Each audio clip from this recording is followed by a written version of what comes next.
कसब्याचे माजी आमदार रवींद्र धंगेकर यांनी केंद्रीय राज्यमंत्री मुरलीधर मोहोळ यांच्यावर जैन हॉस्टेल खरेदी प्रकरणामध्ये सहभागी असल्याचा आरोप केला होता आणि यानंतर आता धंगेकरांनी नवीन आरोप केल्यानं राजकीय वर्तुळात खळबळ उडालेली आहे। मोहोळ हे पुण्याचे महापौर असताना ते बिल्डर बढेकरांची गाडी वापरत होते असा गौप्यस्फोट धंगेकरांकडून करण्यात आलाय। याच बढेकर बिल्डरनं जैन बोर्डिंगची जमीन खरेदीसाठी दुसऱ्या क्रमांकाची बोली लावलेली होती। तसंच कोथरूड भागामध्ये पुनर्विकासाचे अनेक प्रोजेक्ट बढेकर बिल्डरकडे आहेत असंही धंगेकरांनी आपल्या ट्विटमध्ये म्हटलेलं आहे। याचबरोबर बढेकर कंपनीमध्ये दमदाटी करून त्यावेळी त्यांनी पार्टनरशिप मिळवल्याचा आरोपही धंगेकरांकडून करण्यात आला आहे।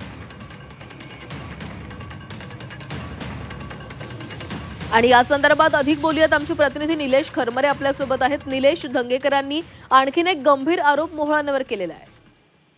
नक्कीच खरं तर रवींद्र धंगेकरांनी आणखीन एक सोशल मीडियावर पोस्ट व्हायरल केलेली आहे। त्याच्यामध्ये मुरलीधर मोहोळ यांनी ते ज्यावेळेस महापौर होते त्यावेळेस त्यांची जी गाडी होती ती बिल्डरने दिल्याची त्यांनी या ठिकाणची माहिती जी आहे ती उघड केलेली आहे।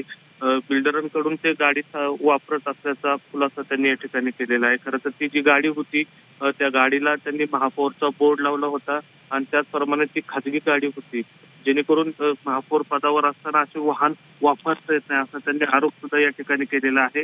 आणि कुठे ना कुठेतरी ती जी गाडी जी आहे ती बिल्डरनीच त्यांना दिल्याचं या ठिकाणी त्यांनी सांगितलेलं आपल्याला पाहायला मिळतं। जर आपण दृश्यांमध्ये जर बघितलं त्या गाडीचा नंबर आहे MH12SW099 त्या क्रमांकाची जी गाडी आहे आणि ती गाडी त्या बिल्डरच्या नावावर होती असा त्यांनी त्या पोस्टमध्ये खुलासा केलेला पाहायला मिळतो। आणि त्याच गाडीने ते महापौर असताना प्रवास करत असल्याची माहिती सुद्धा आपल्याला पाहायला मिळते। त्यामुळं कुठेतरी धंगेकर आणि मोहोळ हा वाद आता पुन्हा एकदा आपल्याला पाहायला मिळतो। सातत्याने रवी धंगेकर जे आहेत ते मोहोळवारांवर टीका आणि काही पुरावे देऊन आरोप करताना आपल्याला पाहायला मिळत आहे। त्यामुळे जैन बोर्डिंगच्या जमीन प्रकरणानंतरचा हा वाद सुरू झालेला हा अजूनही आपल्याला पाहायला मिळतोय। आणि आता पुन्हा एकदा जैन बोर्डिंगची जी जागा आहे ती ज्या बिल्डरला देण्यात आली होती त्या बिल्डरकडूनच मोहोळ याला ही गाडी देण्यात आल्याचा खुलासा आणि आरोप जो आहे तो या ट्विटमध्ये आपल्याला